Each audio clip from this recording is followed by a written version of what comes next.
Hi there and welcome to another episode of Singing Teachers React. Yay! Brought to you by Vox Singing Academy. Me and Emily are professional singing teachers and we teach in studio here in lovely Melbourne, Australia. If you'd like singing lessons with us, please click the links below. If you like this channel, please subscribe so that you can get more updates. And we'll be doing Singing Teacher Reacts every week. And this week, Em, we have a local. We have a local from the Mornington Peninsula, and her name is Tones and I. And I'm very proud of her and what she's done. I love her to absolute death, and we're going to be reacting to her live performance at Splendour on the Grass last year, and it was a beautiful sunny day before all this lockdown had happened. So without any further ado, we'll just get stuck straight into it. Okay? Let's watch some Tony. Yep. Whoops.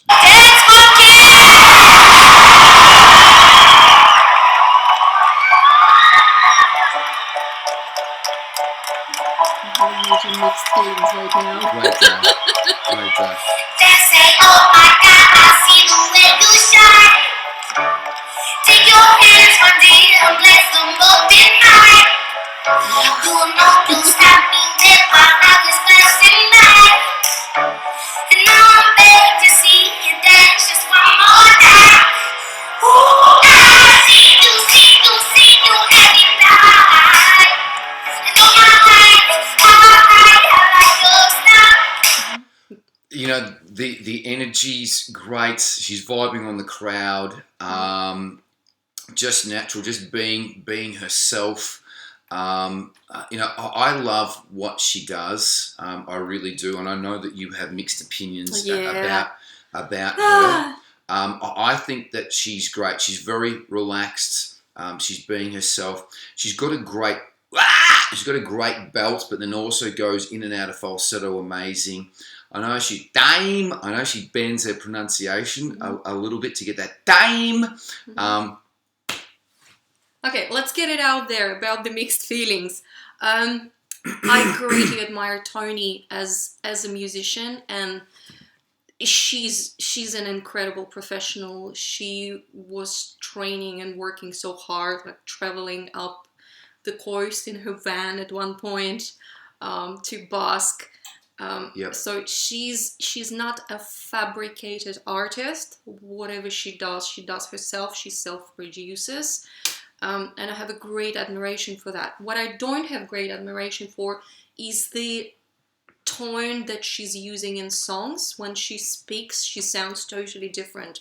She sounds very chesty to me. She has this mellow, low end, and there's very little of it used in the songs, and I honestly don't understand why. So she goes into this baby voice with that, like she's using all the time.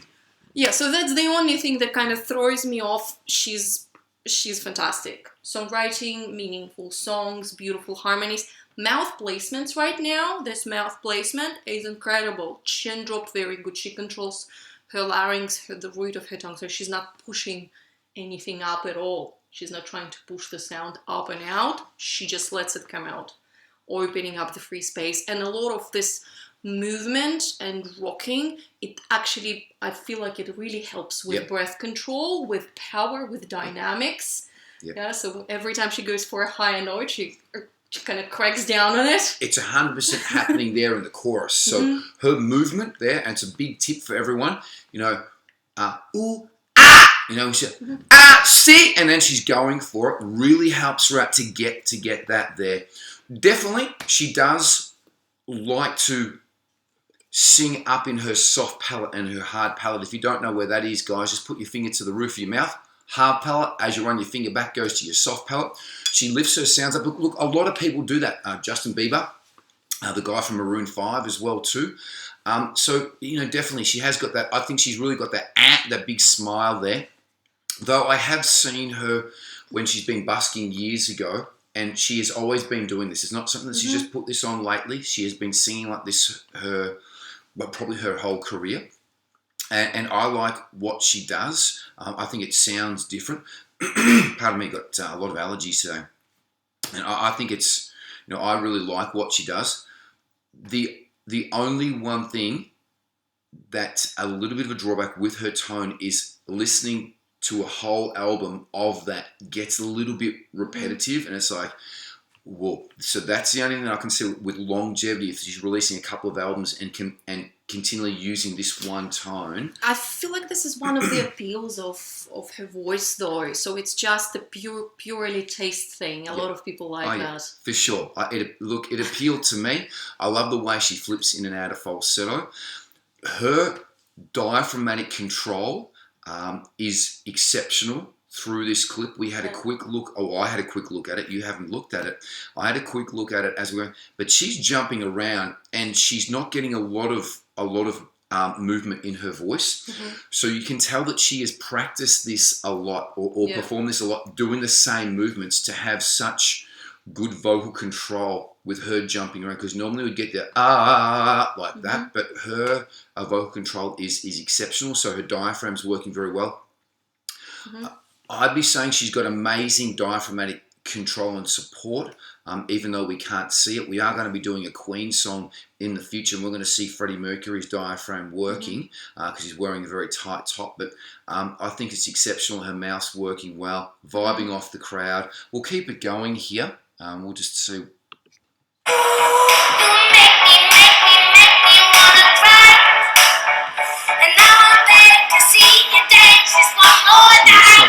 So they say, dance for me, dance for me, dance for me, oh. A little bit late on timing there. I never seen anybody do the things you do before.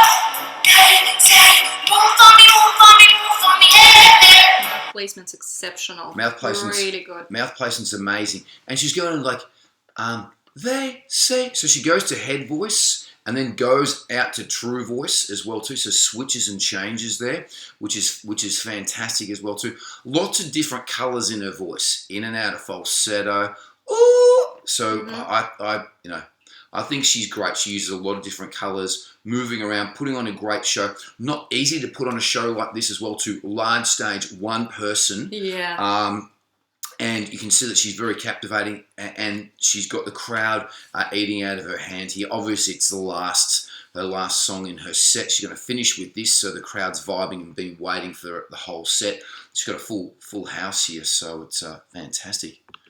And when you're done, I'll make you do it all again. They say, oh my God, I see you walking by.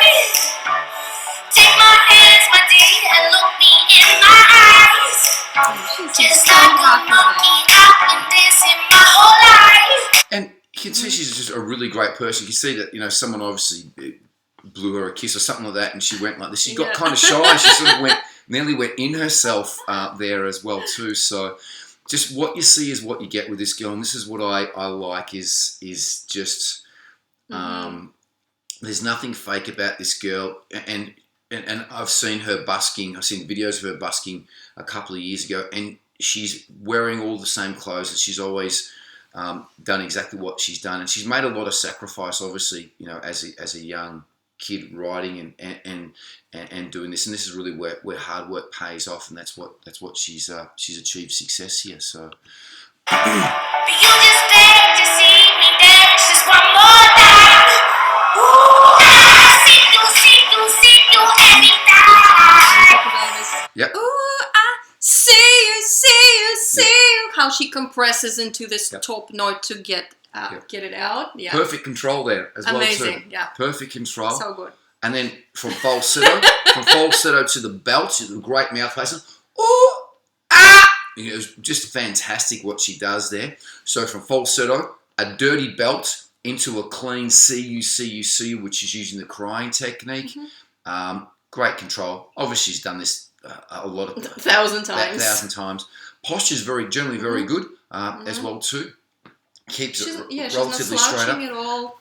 Yep. The only thing that I can say is that she is cupping the mic a little bit, which sort of stops your sound from coming out a little bit. So That's the only thing that I can say is cupping the mic. You know, she's doing this I feel like a it's little. kind of strategic. It's like she's not doing it all the time. I feel like she's moving it around. She cups it sometimes when she wants a bit of a distortion, a bit of an overload. Possibly, I can't really see a lot what's happening. She's using a black mic, so it's a little bit hard to see. I think she's using a Sennheiser, so she might not be cupping the whole thing, but it looks like she's cupping it a little bit. She's transferring it from hand to hand and kind of sliding down the handle. And that's great to do. It's what a lot of more experienced singers do when they want something that's a bit harder. They'll cup the end of the mic like this, and then when they want to sing something cleaner, they'll bring it back like that. So good pickup that you've seen that there. She's really getting into it.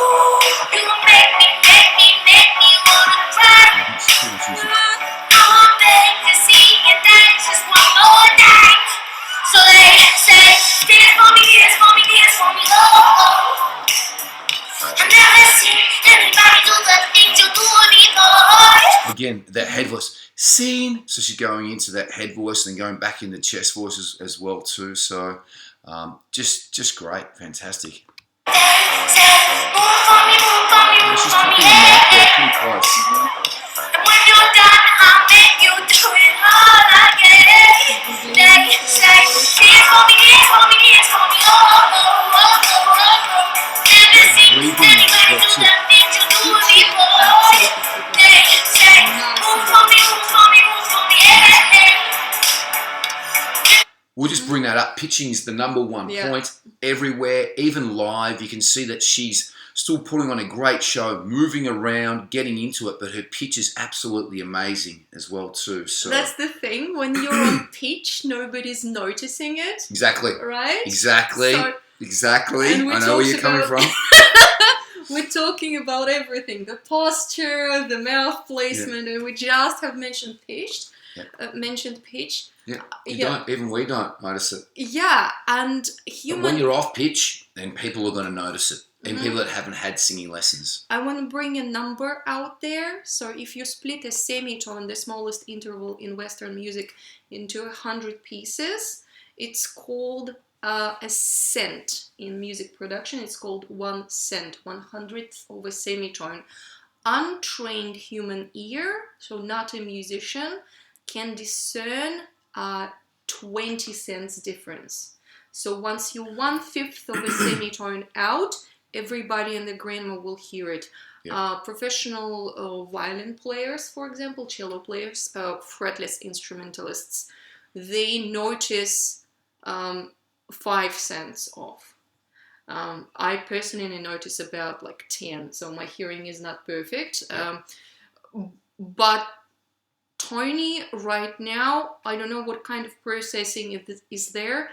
I feel like she's not using any tuning help at all. It's all her. It doesn't sound like it. I don't hear anything working. There's definitely, she's got reverb on here. There's a compression, yeah. Yep. There's a crap ton of compressor on it. But otherwise, all of those growls and head voice would be wildly different than volume. Yeah, she works with a mic grade too. Yeah. Great mic technique. Cupping though, I can see that she's cupping.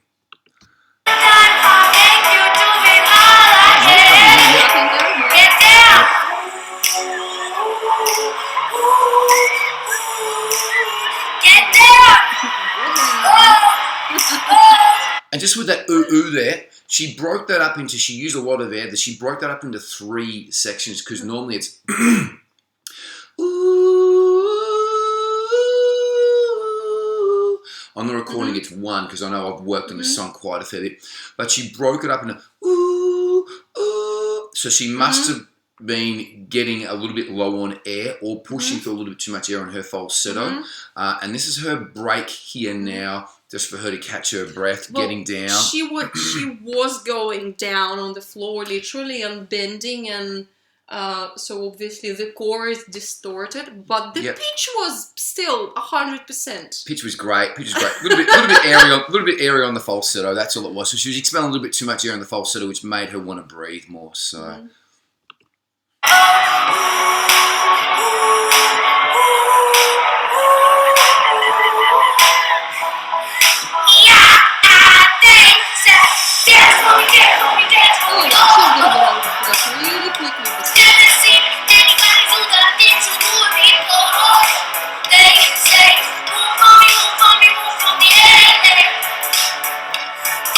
Well, as you can see, she didn't. She jumped up and down. She did a little bit of jumping and moving. Her diaphragm was amazing through that because it was so supported. So you can see she's practiced this. But then she sort of stopped moving around as much as what she was doing just to sort of get it back into the groove. Literally just a few jumps. Yep, to get the crowd into it. And then, everything else. And she takes quite a lot of space up on stage with her gestures and with her movement. Yeah. So she walks around. Her gestures are quite wide, but also she brings the attention to, like, she's constantly touching her chest. Yeah. It's a great movement, that. Yeah. And doing a wide gesture out. Microphone placement right now on this Perfect. Still exceptional. Very close. It's how you want to sing. It's how you want to sing all the time. Keep it close. She's using a directional mic there. She is using not holding it like a bouquet. Farther away. So singing through a microphone, not around it. Yep. She is using a Sennheiser. I can see the brand on there now. So she's using a Sennheiser, fantastic microphone as well too. So very, very good. I'm not quite sure the exact brand that she's using there, but I'm actually surprised that she's using a mic that's got a lead. I'm surprised she's not using a cordless. But she must prefer that for a better sound, or just security that she's not going to cut out. Because on a big stage, I thought that she'd be with a cordless mic. Radio mics are great, but if it's a long set, it's really good to have a backup. Yep. I honestly... Do you normally have a backup with different batteries ready to go if something happens? I don't like working with radio mics personally. Yes, it gives you more freedom of movement, but if you're used to leads, it's not actually a problem at all. Yeah. And yes, it's way more reliability. There is no chance of interference of anything. Yep. So I think it might be a personal preference. I don't know. We should ask Tony ask her. Yeah. Tony, if you're out there and you want to put comments, let us know what your preference is from using a cordless to using a cord mic. Maybe it's just festival gear, you know. I'm sure she'd be bringing her own gear. 100%. This would be her mic that she'd be using. She would be using it with anyone else. 100%.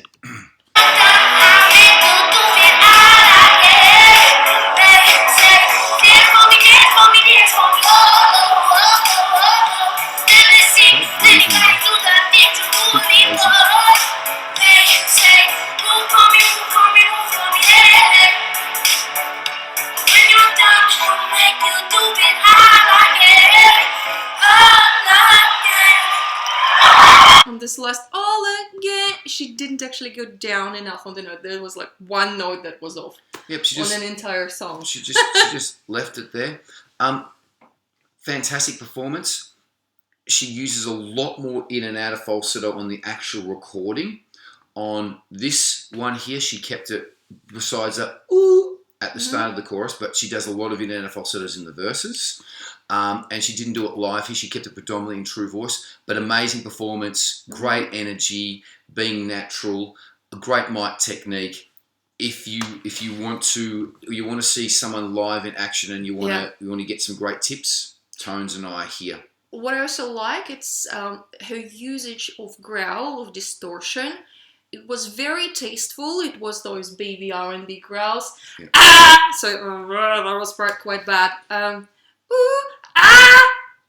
more of a metal. So I'm more of a metal singer. So it's very difficult for me to do that.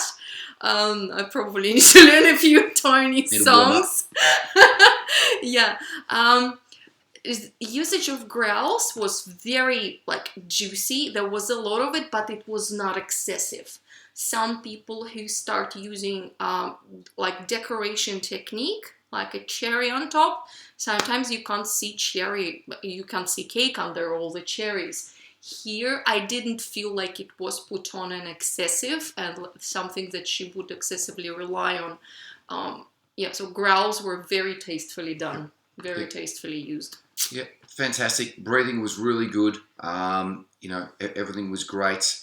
Just a little bit less in and out of falsetto, cupping the mic a little bit, but it sounded great from here. Obviously, this is a line-in recording, and absolutely fantastic. Yep, great work, Tones and I. Yay! Yay! Okay, guys, hope you enjoyed that. If you like it, please subscribe. If you want lessons with us, please find us in the links below or get us on social media. Take care. Love each other. Practice your singing. Enjoy your singing. Be good to each other. Bye-bye. Talk soon.